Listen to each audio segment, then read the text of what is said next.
حیدرآباد میں انٹرنیشنل صوفی عمر دراز پاکستانی المعروف مستان شاہ بابا ڈویژنل صدر پاکستان سنی تحریک عابد قادری، ضلع رہنما پاکستان سنی تحریک رانا وکیل احمد کی قیادت میں ثانیہ 9 مئی کے خلاف اور افواج پاکستان کے حق میں ریلی کا انعقاد کیا گیا۔ پاک فوج کے جوان ہمارے محافظ ہیں، وہ بیچارے ہمارے لیے بارڈروں پہ کھڑے ہیں اور ہم ان کے ساتھ ہمیشہ شانہ بشانہ کھڑے تھے اور انشاءاللہ پاک فوج کے ساتھ تا حیات کھڑے رہیں گے انشاءاللہ۔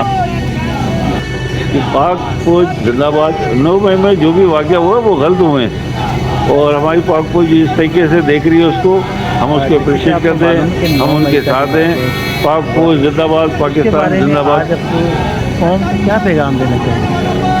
قوم کو پیغام میں صرف یہ دے سکتا ہوں کہ ہم سب ایک ہونا چاہیے، ہمیں ہمارے ملک کی جو عزت ہے اس کو پامال کرنے کی کوشش نہیں کرنی چاہیے ہمیں۔ جو ادارے ہیں انہی کو نقصان پہنچانا یہ کہاں کا انصاف ہے؟